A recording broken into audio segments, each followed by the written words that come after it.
Hello friends, and welcome to low effort video number 562. No, but in all seriousness, it's almost 9 p.m. Easter Sunday, and I have like 3 or 4 hours to get this video done before I have to, go to sleep. So time's a bit limited, and I've been trying to make a lot of these videos more high effort, and some of you have noticed in the comments, so thank you for the kind words. But this is not gonna be one of those videos. I want to get this video out while it's still relevant rather than putting it out on Wednesday, which means that it's gotta go up on Monday, and I have to make it now. For those of you who were waiting for Eyes of Heaven, I apologize. That's going to be coming on Wednesday, assuming nothing else happens. And anyways, I don't got time to waste, so let's get started. If you play it, you've probably figured out by now that Titan Warfare updated, and the update is great. But you know what? I say that all the time, so maybe you should just start getting used to me shilling for Titan Warfare. The title update here is, of course, that mobile players are finally allowed to play PvP, which I talked a little bit about in the last video where I talked about the Titan Warfare updates, and I basically said that there was no reason to lock them off from playing PvP if they were able to do so, just because it might be hard. Because even if it is hard, they should still have the chance of at least trying. And it seems like they've done that and taken it a step further. Not only has mobile been given access to PvP, they've also got their own special servers that are not crossplay that solely consist of other mobile players. Which means that those mobile servers aren't just going to be PC players dumpstering all over mobile players who don't know how to play. I think this is a great thing, it's a great way to go about it, and as of today, just a few minutes ago, it's been made it so if you get to level 20, you can use crossplay. So if you want to play with people from PC and console, you can do so. Not only that, but if you have a controller and you plug that in, you should also be able to immediately go into crossplay and ignore everything altogether. Overall, I think this is a really good way to go about putting mobile PvP in the game, because obviously it wouldn't be super fair if they just had to go up against people who have been playing the game for ages and are playing on a superior platform that's easier to control. So having it this way gets high marks from me. I'm mostly happy about this update despite the fact that I do not play on mobile whatsoever, because I feel like I constantly see mobile players getting screwed time and time again, and so it's nice to see them finally get a break. Knowing from my YouTube statistics that a lot of people watch me on mobile, I can only assume that a lot of people play mobile, and so it always sucks when they get basically treated as second-class citizens. As someone who had to go through that whole thing as I was a PC player trying to play a console-based game with Call of Duty, I know how it feels to get treated badly just because of the platform that I play on. So while I rag on mobile players as a joke fairly often, I don't actually hold any ill will for them, and I actually really like it when I see them get the support that they frankly deserve.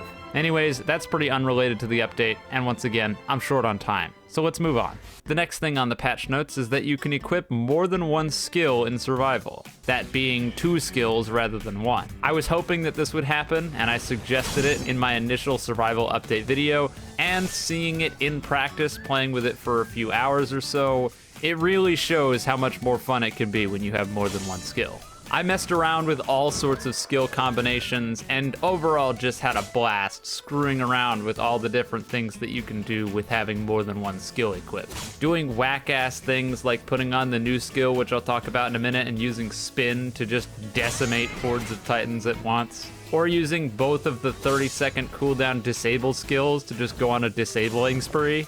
Now obviously I'm sure the meta will settle down and it will probably be that new skill that I'll talk about in a minute and Hand Slasher, because those are 2 of the most reliable in the whole game. But it's not always about meta, sometimes it's about fun, and this adds a lot of new things that you can mess around with. The next thing is that they've also added perks to survival mode. The perks track separately from their PvP counterparts in that even if you've fully maxed all the perks on your Blades class in PvP, you will not have all those upgrades in PvE. That being said, if you've bought any of the perks from PvP, they will still be purchased just at level 1 in PvE.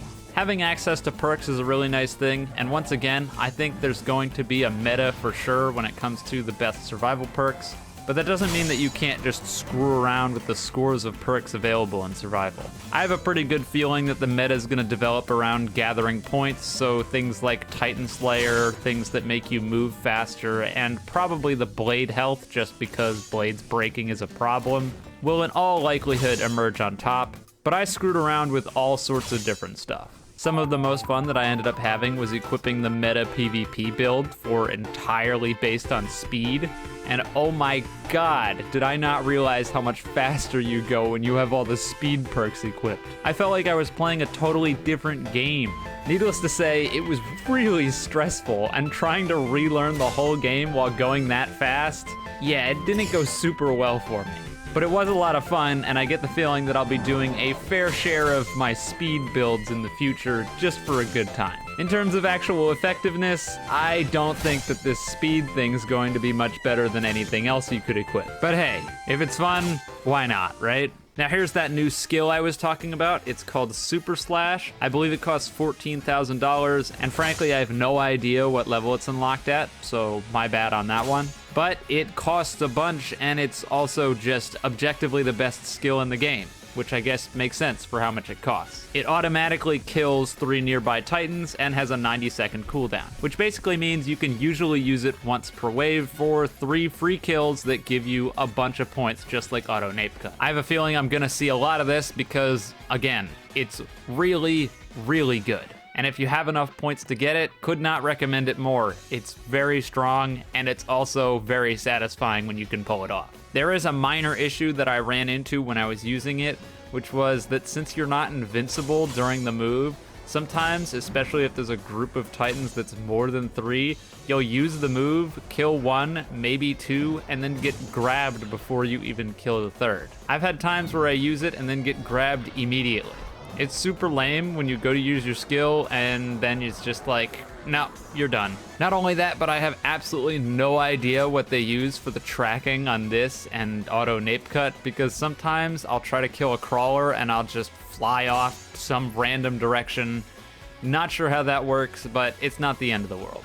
In terms of the perks edition that I was just talking about, there were 2 new perks added. These perks being called Resourceful and Tenacious, respectively. Resourceful makes it so when you use your ODM gear, your gas doesn't drain as quickly, and the upgrades can bring it all the way up to 60%. And Tenacious makes it so that your ODM blades have more durability, once again going up to 60%. Resourceful I cannot see being super helpful. I think it's in PvP as well, and sometimes I run out of gas there, so maybe it could be helpful for something like AP gear, which I tend to run out of gas with a lot. But then again, that's not super likely because nobody uses AP gear, myself included, because it's just too janky and inconsistent. But regardless, the perk is what it is. Tenacious, on the other hand, is super helpful, at least in PvE. If any of you have gotten to higher rounds and continue to use blades, you'll know that the clunk sound you'll be hearing a lot as you break your blades over and over again after you kill 6 or 7 titans. It's also annoying because it would be nice if I could go for weak points like legs,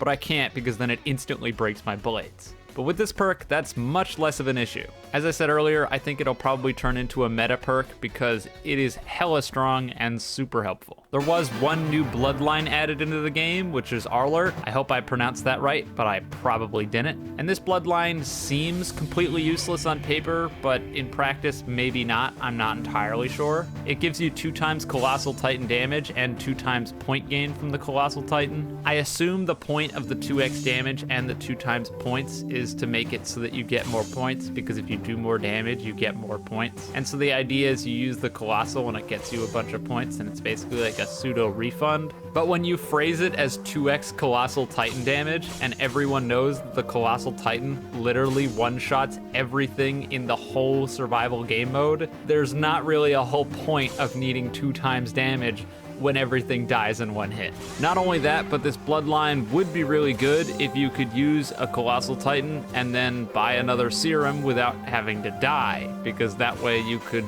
probably loop them or come close to looping them at the very least, which seems like why the Bloodline was made. But as it stands, just like all the other Titans, once you've ejected, you can't buy another serum, and so that's a wrap. I don't know, it's weird. Now, when I was talking to my friends last night about it, we decided that it was useless and there was no reason why it wouldn't be something different, like maybe 2 times more HP in the Colossal Titan so it lasts longer. But then today I realized that would probably be like the Hoover Bloodline for Bertolt, which when I thought about it that way, that's probably what they're going to do. That's all for the actual additions to the game. The rest of the stuff is fixes, which I'm still going to talk about because, well, low effort, gotta reach that 10-minute mark. You know how it is. But regardless, a lot of the stuff in here is pretty cool, so I'm gonna talk about it. And some of that stuff is stuff that I specifically complained about that's been fixed. So that's always heartwarming to see. First things first is that there's a teleport brick underneath the survival map, which makes it so that if you fall through the floor, instead of just instantly dying and getting screwed, you get spawned back at the spawn point of the map. This is awesome and definitely the best way to go about fixing this issue because there's a lot of ways you can get launched onto the map, including crawlers, some of the skills in the game, and sometimes even just summoning a Titan. So really just making it so that if you fall into the map, you go back to the start. Couldn't ask for a better change here. The next change was to spin, which reduced its cooldown from 1 minute to 35 seconds. Now spin is a skill that you might actually consider equipping ever. Mind you, it's still not a super good skill. It's usually not gonna get you a lot of kills, and it's only situationally useful sometimes at high waves where you can go for Titan's legs, but at least it isn't just outright useless because it takes so long to come back now. Auto nape cuts cooldown was also reduced from 50 seconds to 45 seconds, and the description was changed accordingly, because beforehand, as I commented on in a video, it would say that it came back in 30 seconds, but it definitely did not come back in 30 seconds. The rest of the stuff on here is just some general UI stuff, so really that's pretty much a wrap as to what was going on here. In regards to cooldowns of skills, I did notice that the auto tendon cut skill cooldown is still 38 seconds, so it's still 8 seconds longer than it's supposed to be. So that's kind of whack. I imagined it'll get fixed, it just didn't make it into this update. I also noticed when I was using auto tendon cut and auto blind that for some reason if you're doing any sort of action and you try to use auto blind, it will use the skill but not do anything. Which initially when it happened, I just kind of didn't think much about it and thought this isn't gonna be that big of a problem. And then it happened again and again and again. And eventually I was like, yeah, this needs to be addressed. This skill sucks. Overall, I'm once again very pleasantly surprised with the update that we ended up getting. Or I guess I can't even say it's pleasantly surprised, but more like it pleasantly met my expectations. I wasn't expecting some big massive update, but everything that's in here was positive and I can't think of a single negative here. It's not like anything that was added was game breaking or broke anything, and all the stuff that didn't work so far seems to have been fixed within the first 24 hours. I played a fair few public matches, and from what I could see, people seemed a lot more inclined to play Blades as a whole more often than Titan Shifters, and I just really thought that was cool.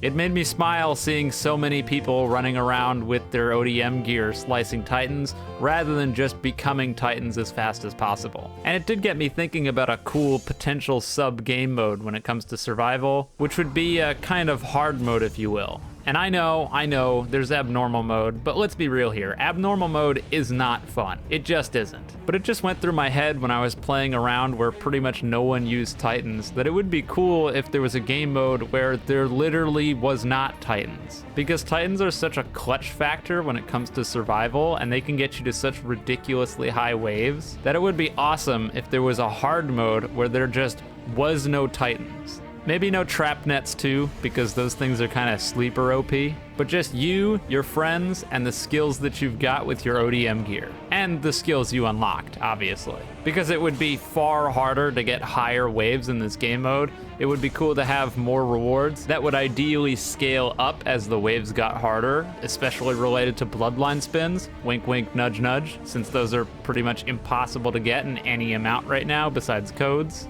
And also because abnormal mode has seemingly worthless returns. Because initially when you played that mode, you got a whole bunch of money, and then they nerfed it into the floor, and now it just feels like a total waste of time playing abnormal. I never see people start it up, and I played one round of it with my friends, and we were all like, yeah, this sucks and isn't fun, and haven't booted it up again. So if there's no reason to play the hard modes, then people aren't gonna do it. Abnormal mode itself is hard, but it's not fun to play. And I think a no shifters mode would simultaneously be hard and be fun to play, because at least in my opinion, the most fun part about survival isn't playing as Titan shifters and one-shotting pure Titans. It's zipping around on ODM gear and slicing them. It's simultaneously the hard part and the most fun. So I don't know, maybe it's just me, but I thought that would be a really good idea. As for the future, it sounds like, based on what they've said in some of the Discord channels, that future updates are going to be more PvP focused, which I think makes sense since most of the stuff in the last few weeks has been PvE, and especially related to Marley or Marleyan heroes. And in that regard, that's good, because the Marleyan heroes are kind of lame. Pretty much all of them. Especially General Magath, who is awful. Give him a sniper already. He sucks. Nobody plays him. But yeah, I'm excited for the future. This video was low effort. I hope some of you got something out of it. Probably not. That's gonna be all for today. If you somehow enjoyed the video, you can leave a like, subscribe. If you didn't, don't do those things. And with all that being said, have a wonderful day or night wherever you are, and I'll see you next time.